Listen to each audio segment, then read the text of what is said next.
Welcome to the channel and welcome to today's run through of all the latest Manchester United news and transfer updates, keeping you right up to date with everything. I'm Jamie. Before we get into it, smash a like on the video, subscribe to the channel if you are new. We have got a lot to run through today.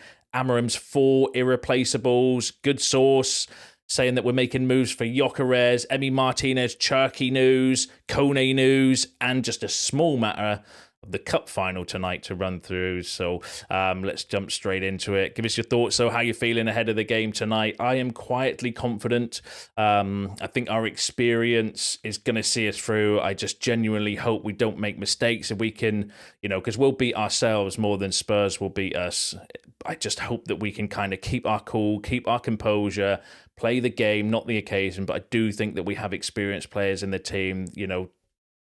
Casemiro's a multi-Champions League winner. We've got players that have played in finals, and I think that might just give us the edge as well. But yeah, I'm quietly confident regarding it, but still nervous because you just don't know which United are going to turn up, and that's the kind of worry. But we are unbeaten in the Europa League, so this is a competition that we have taken seriously this year as well, and actually performed in. So that's what I'm kind of quietly confident about. We just need to kind of hope that we can do the job. One more game, that's it. Get this done, and then we can forget the Premier League season and just kind of celebrate a European trophy as well, and then obviously all the rest of the perks that brings, Champions League football, budget, and all that stuff. But ultimately, it's a trophy.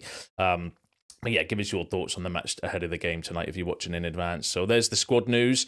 Notable players that you will notice on there: Diego Dalot, Leny Yoro, and Joshua Zirkzee. The 3 names that we were mentioning in yesterday's video have all made it into the squad. So officially, Zirkzee was back training yesterday. Yoro and Dalot, the only 2 players that are not in the squad from the first team are Matheus de Ligt, Lisandro Martinez are the only senior players not in the 26-man squad. So that's a massive boost for us ahead of obviously the big game tonight. Who knows who's going to be ready to start or not. I imagine Dalot could start depending on his kind of injury and how that is. Yoro, I think, might be able to start as well. Zirkzee's the one that I can't imagine starting because he's been out for a lot longer than Dalot and Yoro, and he'll not be sharp. So, but it's still good to have an option off the bench as well. So how good is it to have Zirkzee back as well? That fills me with a little bit more confidence, just because we might have somebody that can either come on to help control a game if we're winning, i.e. keep the freaking ball, or create something, score something, obviously extra time, penalties, all that stuff we need to think about as well. So yeah, I'm buzzing to have options off the bench as well. So to have pretty much a fully fit squad, barring Martinez, who we know has been out for a while. He's done his cruciate knee ligament. The Lit's a bit of a blow, but to have a fully fit squad other than that is actually good ahead of the match tonight as well. So it's going to be interesting to see how we kind of line up, what he goes for. But yeah, I'm here for it. Give us your thoughts in the comments below. Now let's run through some transfer news. So Manchester United will now accelerate a move to sign Viktor Gyökeres after completing a deal to sign Matheus Cunha. United is the first European club to make a concrete move. Now, that came from Tanzolik, who's actually a good source of information. French journalist, works for L'Equipe, was kind of right with a few stories last year regarding Leny Yoro and Manuel Ugarte, if I remember correctly as well. So he is a journalist that we mentioned before. Actually a good source of information as well, suggesting United are the first European club to make a concrete move for Viktor Gyökeres, and then also said that once the Europa League final is done, Manchester United's management will accelerate talks with Sporting in order to sign Viktor Gyökeres. Manchester United are not letting go of him, so that's really kind of interesting and quite bold for Tanzolik to come out and say that United are the first team to make a move. Concrete kind of talks. We keep hearing that word with transfers as well, and that we're going to accelerate talks in order to sign him after the Europa League final tonight as well.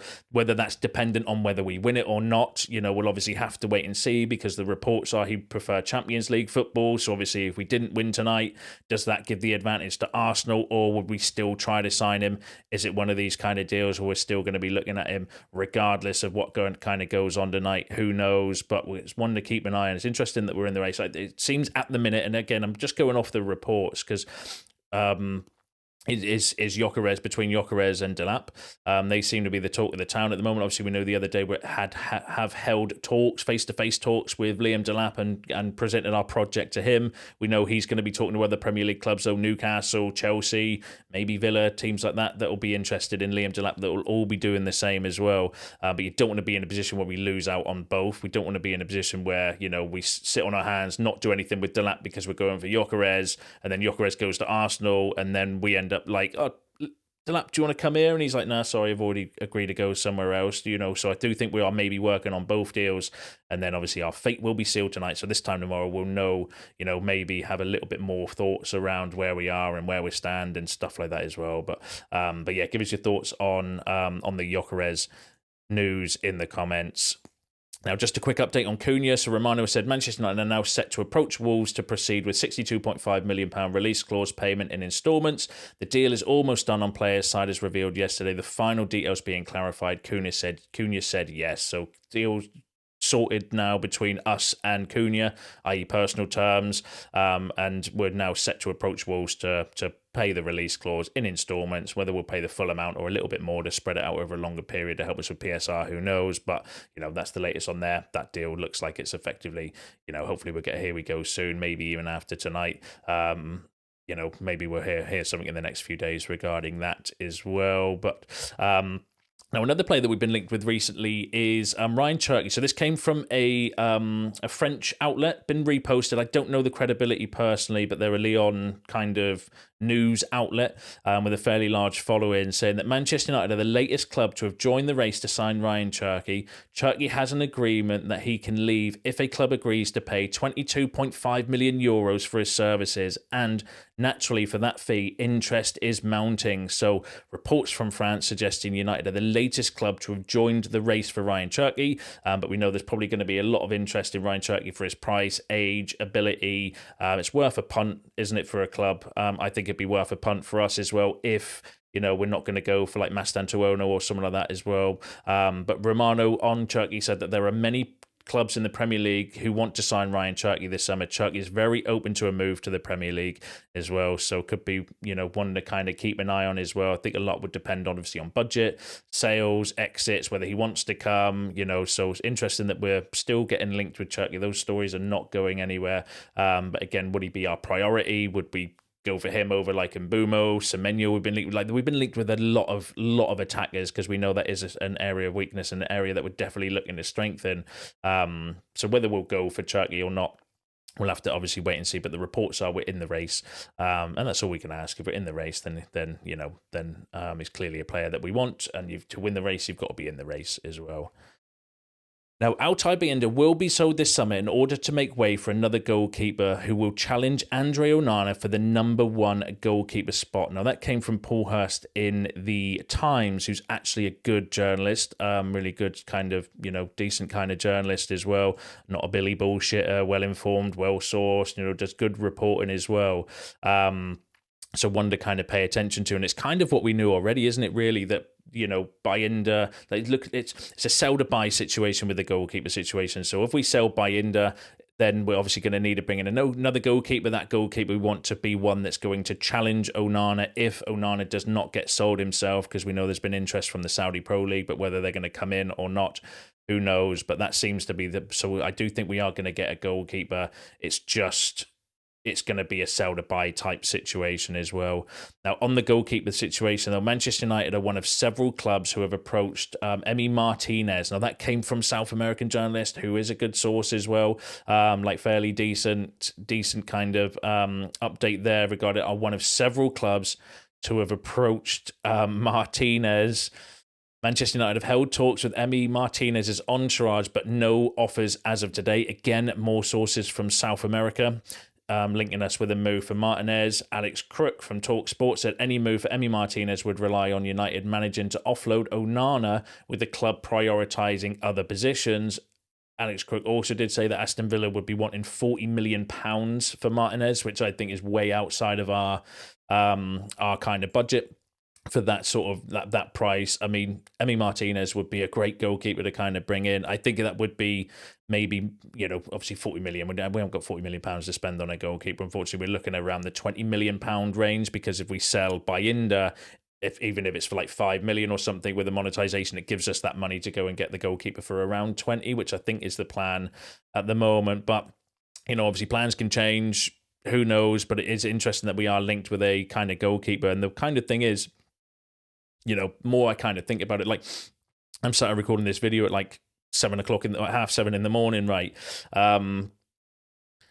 One of my fears tonight is Onana. That is one of my biggest fears tonight. Is I just sat here hoping that Onana does not make a mistake, and you shouldn't be feeling that way about your goalkeeper. Like if it was De Gea, I'd be thinking, safe pair of hands. Do you know what I mean? Yes, he had a mistake in him, but nowhere near as calamitous as Andre Onana's been. So I'm literally sat here, and while I'm quietly confident and everything that I mentioned earlier around the match tonight, I am also bricking it, because Andre Onana has a mistake in him. We know he's got a mistake in him, and I just hope he doesn't have an Onana moment tonight and cost us the game as well. So that to me confirms that I do 100% want a new goalkeeper in the summer, if I didn't confirm it already. But give us your thoughts on the goalkeeper situation in the comments. I'm sure you will. So Kone is expected to leave on loan next season. Lyon, owned by Ineos, is the favourite to land him, but Belgian and French clubs are also keen on him. So the Mail suggesting that maybe United might be looking to loan out Kone next season to either somewhere in France, Belgium, or maybe Lyon, like we have with...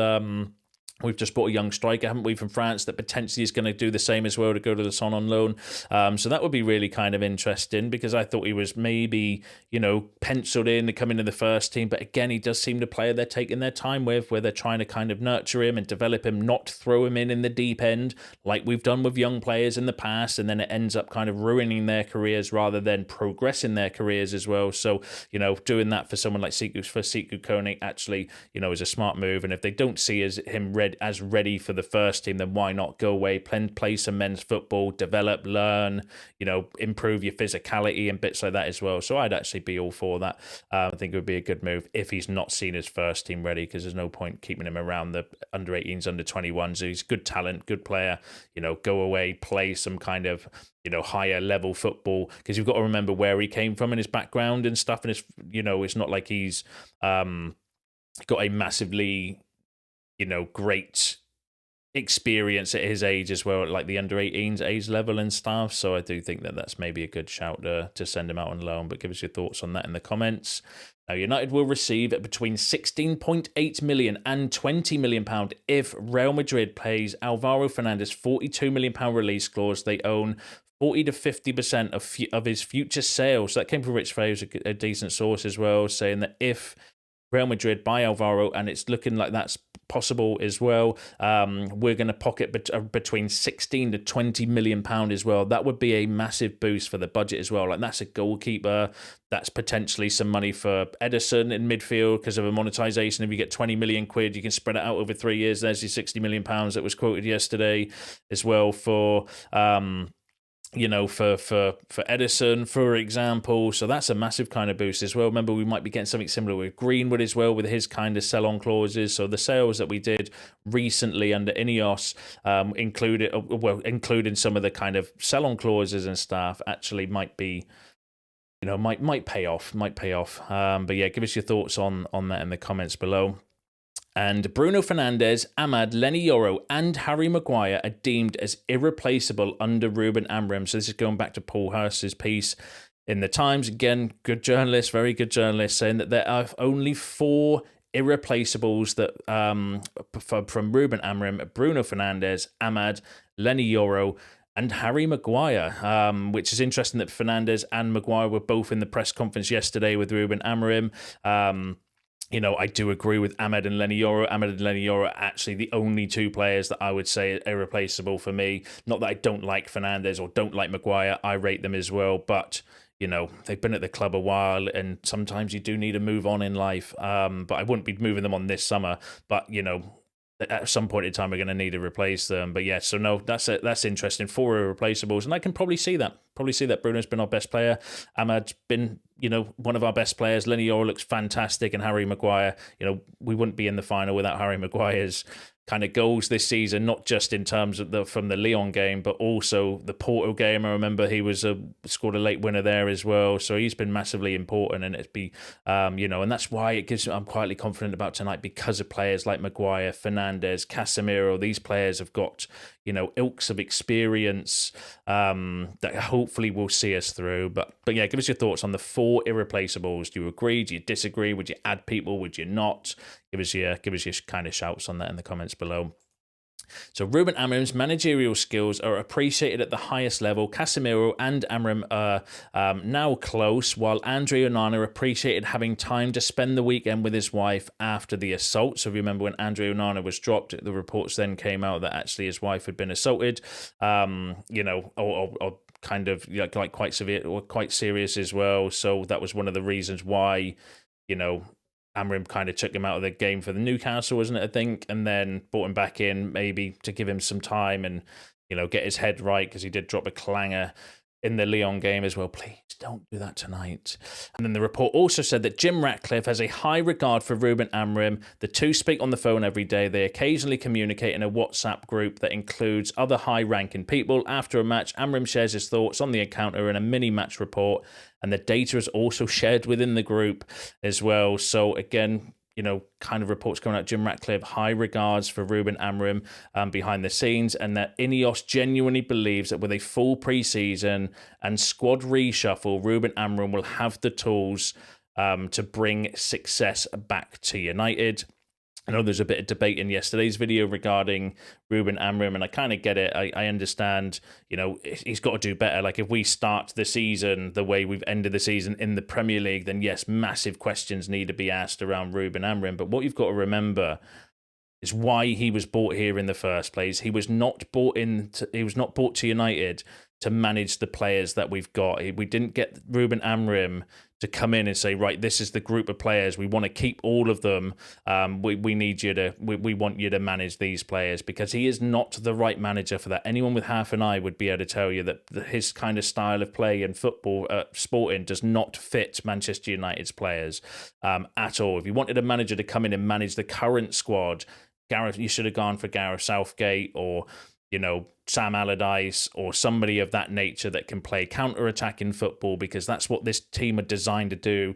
Erik ten Hag built a team for transition football, and that's what we're designed to do. Sit back, counter-attack, or win the ball and counter-attack. I mean, that basketball-type football that we were seeing under the last 2 seasons under Erik ten Hag is what this team are designed to do. So you don't get Ruben Amorim come in and say, right, we need you to play that way.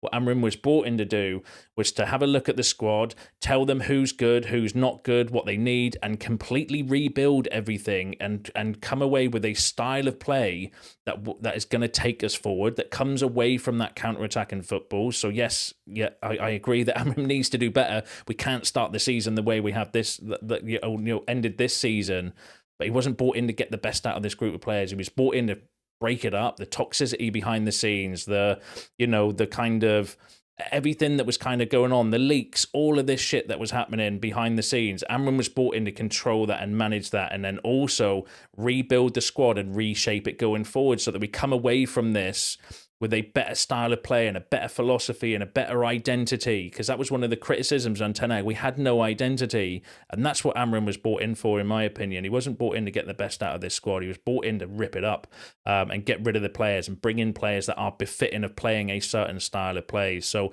while I agree with the criticism on Amorim, deserved. I'm not going to sit here, and if we start the season next season, then, I will be having conversations around Ruben Amorim and is he the right kind of fit and stuff. But you've got to remember why he was brought here. He wasn't brought here to get the best out of this team. He was brought here to rip the team up and build a new one, and you've got to give him time to do that. He's had one signing, well, 2, Aiden Heaven and Patrick Dorgu, in a January transfer window when there's not much availability and we've got no money. So for me, I'm going to be patient and let's just see how it kind of goes and see what happens in the summer. He needs to be backed, though. So, importantly, Ineos believe that as well, that the pre-season, a squad reshuffle, Ruben Amorim will have the tools to bring success back to United.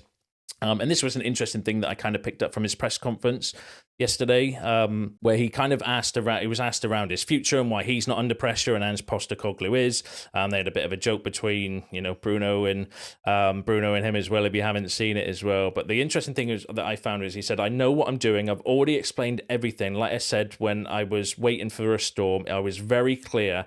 I said I won't change my style. So what he was saying was effectively in the job interview for United, he told Ineos or Sir Jim, whoever, that he expected this to happen, and that he will not change his style of play regardless. So he was very upfront with them in the beginning, before even getting the job, to say, look, I'm going to do this.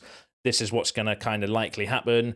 And I am not going to change for anybody as well. And clearly Ineos liked that, recruited him for that, and therefore that's why they have the patience as well, because he said, I will not change my style of play.